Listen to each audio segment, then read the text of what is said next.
السلام علیکم.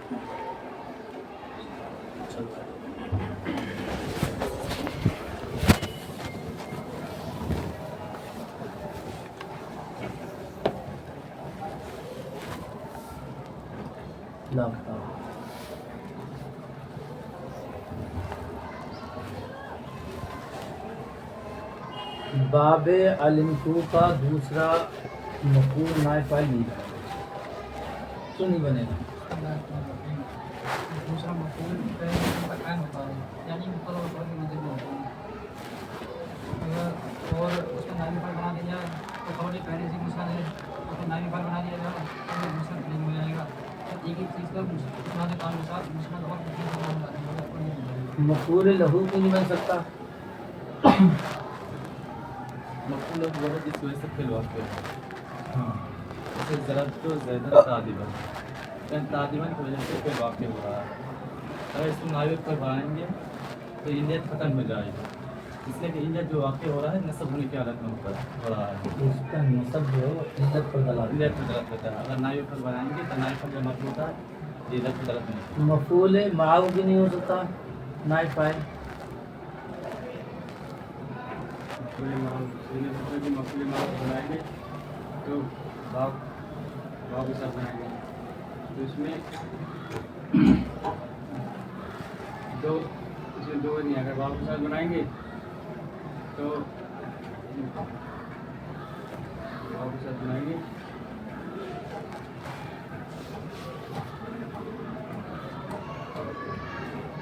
تم بولو. ایک واو کے ساتھ بنائیں گے جا البردو الجباتو، جا البردو الجباتو اینا الجباتو.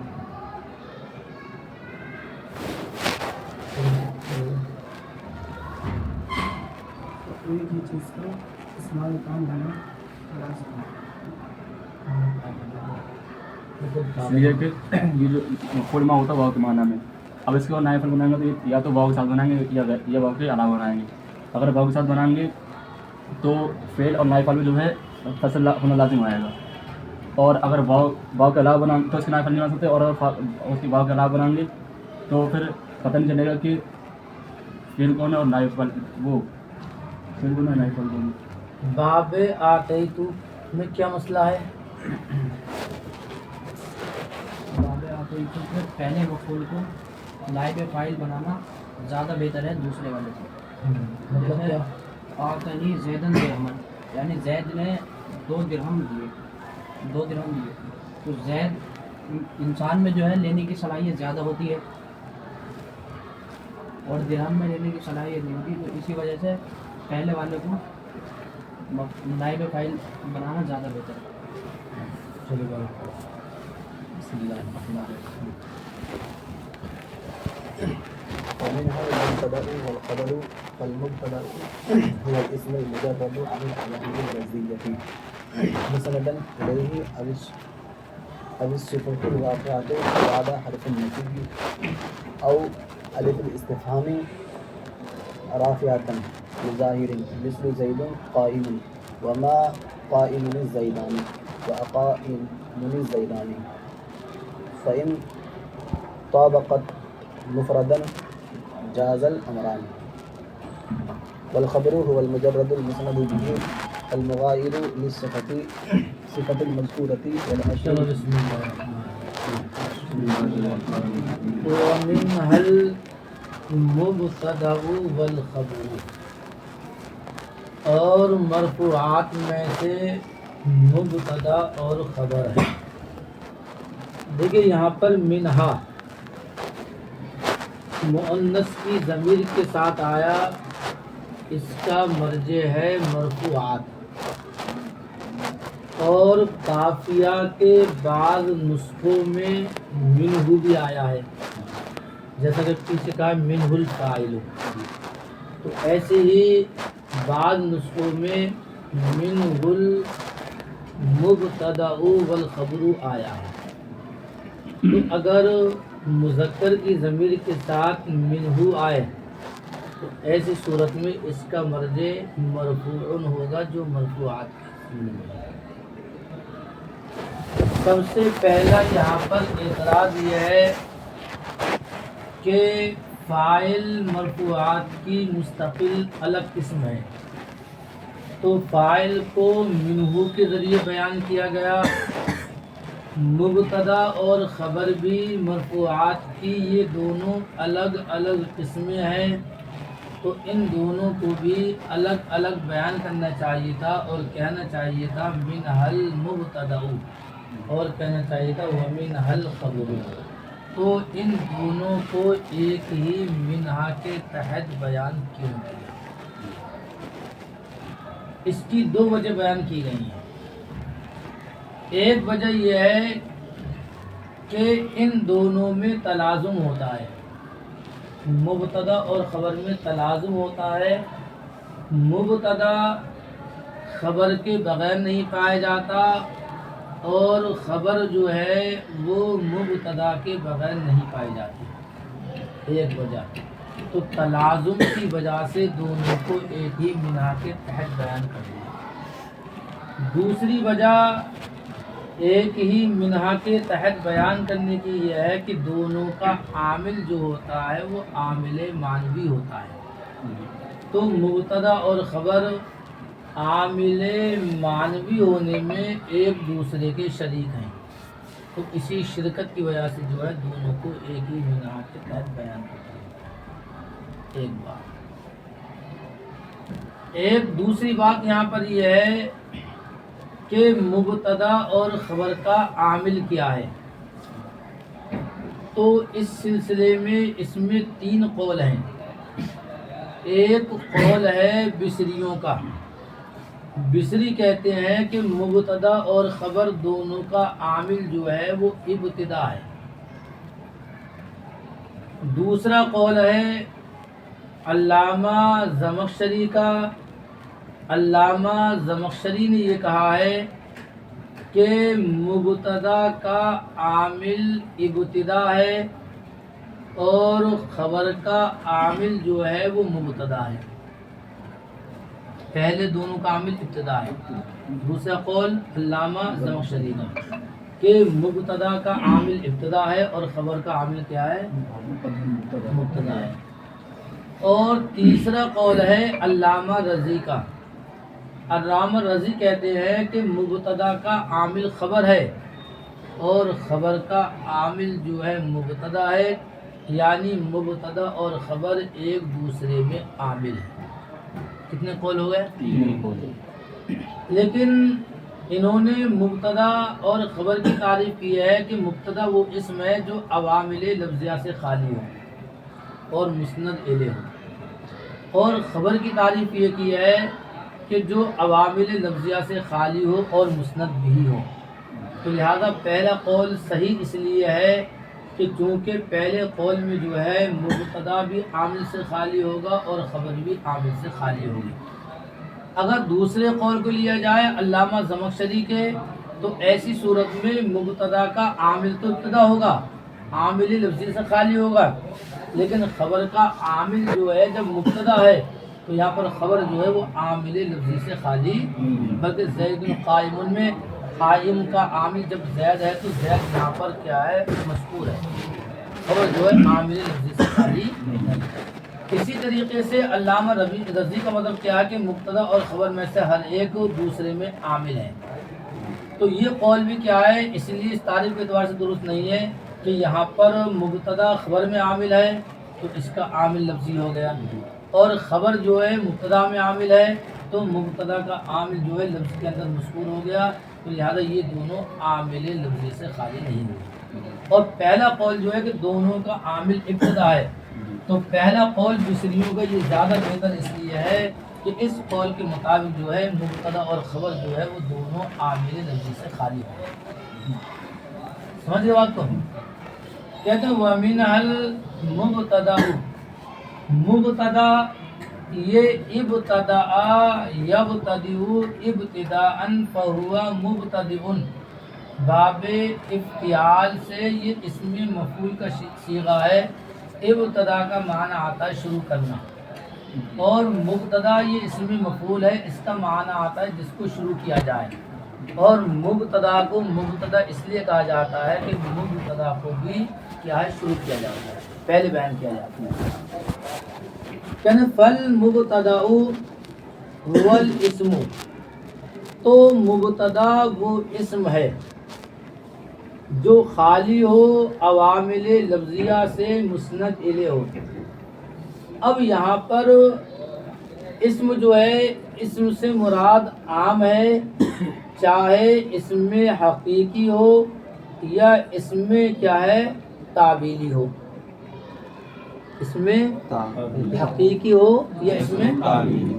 جیسے زید قائم، تو زید مبتدا ہے، اسم ہے، اور یہ زید اسم جو ہے وہ اسم حقیقی ہے.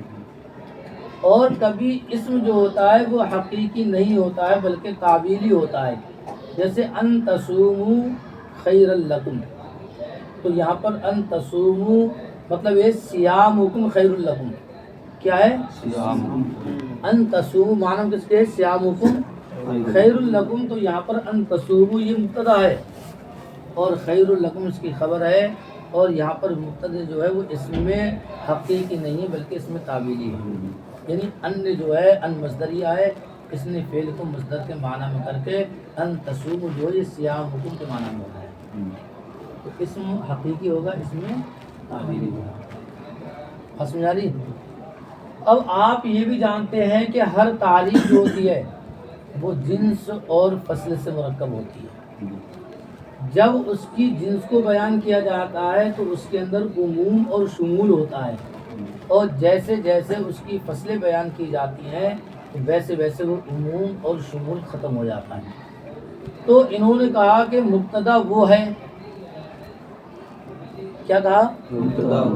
تو ہوا جو ہے ہوا یہ جنس کے منزل میں ہے، اور الاسم جو ہے فصل اول ہے کہ ہوا وہ جو ہوگا اسم ہوگا.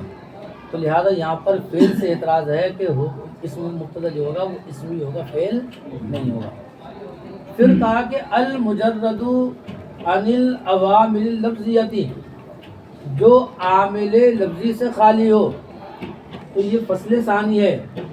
اس کے ذریعے سے ان وغیرہ کانا افعال ناقصہ وغیرہ جو ہے مبتدا ہونے سے خارج ہو گئے، اس لیے کہ ان کا جو عامل ہوتا ہے ان کا انا وغیرہ کی خبر وغیرہ سے انا کا اسم نکل گیا. کیا نکل گیا؟ انا کا اسم جو ہوتا ہے مبتدا ہوتا ہے، لیکن انا کا اسم جو مبتدا ہوتا ہے وہ عامل لفظی سے خالی نہیں ہوتا. اس لیے کہ جیسے انا زید قائم، تو زید مبتدا تو ہے لیکن یہاں پر یہ مبتدا ہونے سے اس لیے نکل جائے گا کہ مبتدا وہ ہوتا ہے جو عامل لفظی سے خالی ہو، اور زید جو ہے وہ عامل لفظی سے خالی نہیں ہے بلکہ زید کا عامل انا یہاں پر موجود ہے. ایسی کانا وغیرہ کا اسم نکل جائے گا، انا کا، کانا کا، انا کانا کا، یعنی حروف مشبہ بالفعل کا، کانا افعال ناقصہ وغیرہ جو ہیں ان کا اسم نکل جائیں گے. اس لیے کہ ان کے اسم جو ہوتے ہیں مبتدا ہوتے ہیں لیکن عامل لفظی سے خالی نہیں ہوتے بلکہ عامل لفظی کے ساتھ ہوتے ہیں. تو فصل دو ہو گئی. اور ایک یہ ہے کہ مسند الیہ ہو، تو مسند الیہ کی قید سے جو ہے وہ خبر نکل گئی، اس لیے کہ خبر اسمی ہوتی ہے، عامل لفظی سے خالی بھی ہوتی ہے، لیکن چونکہ خبر مسند الیہ نہیں ہوتی بلکہ مسند بھی ہوتی ہے تو مسند الیہ کی قید سے جو ہے مبتدا کی تعریف سے خبر ملتی ہے.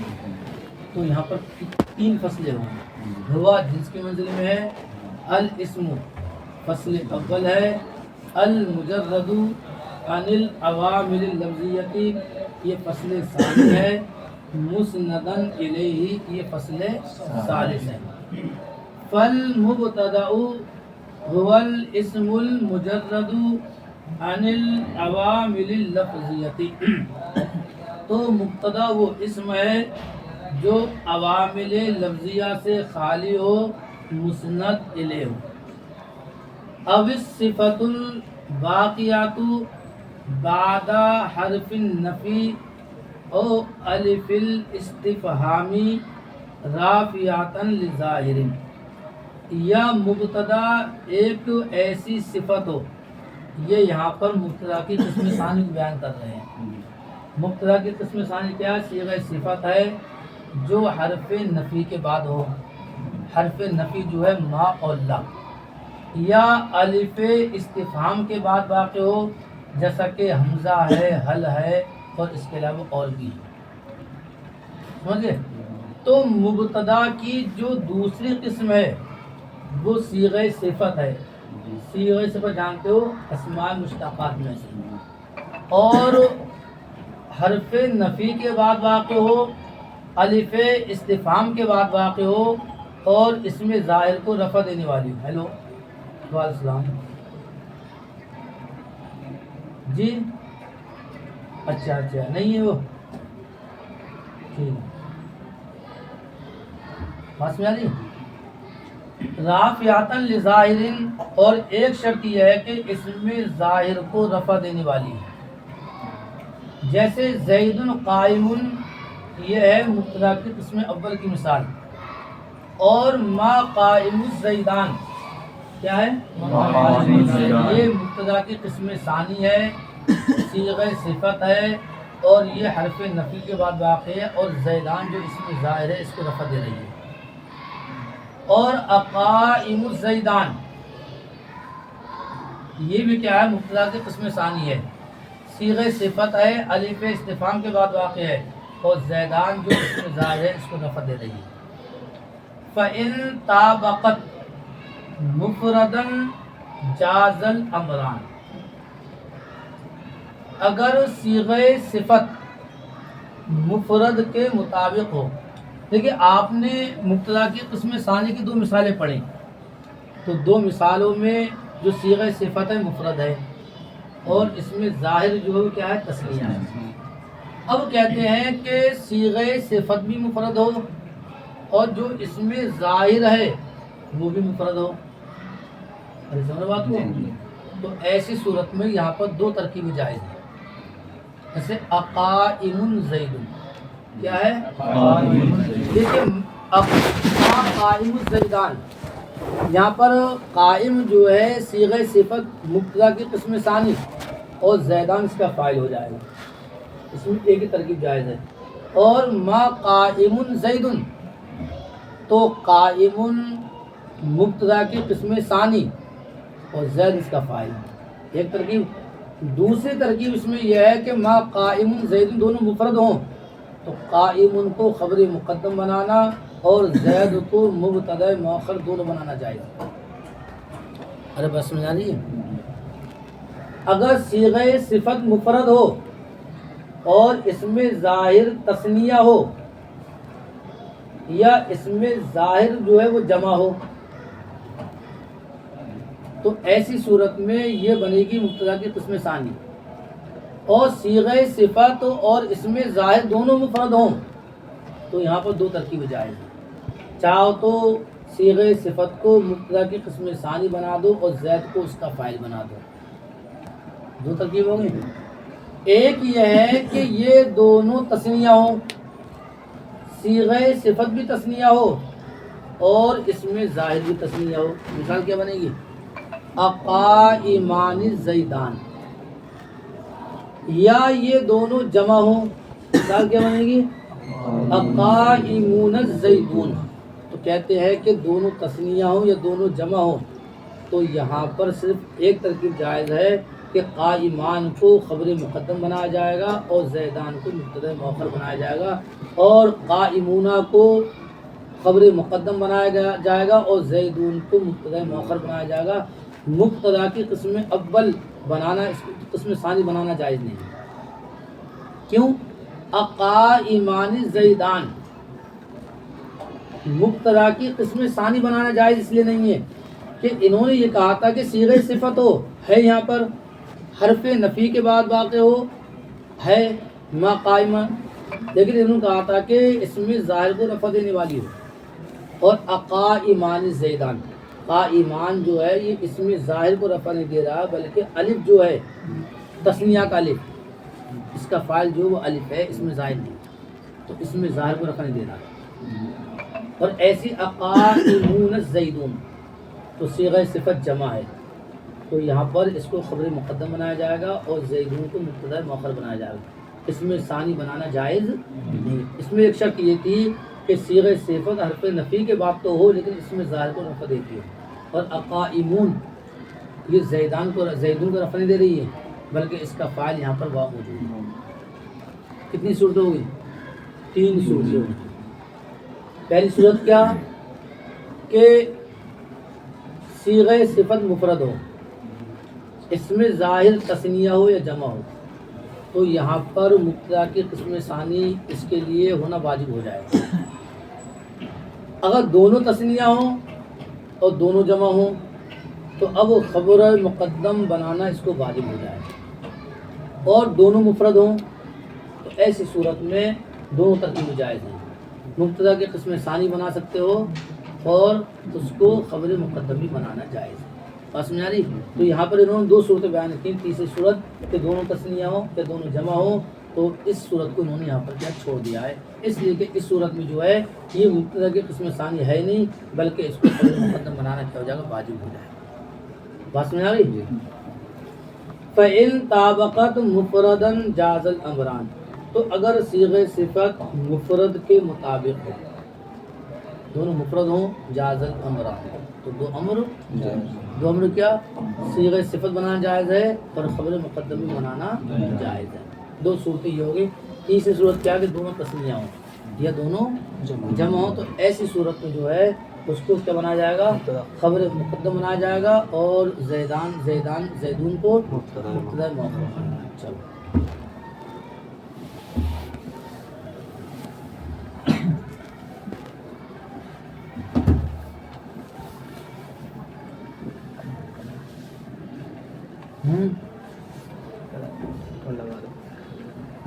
لگا دوں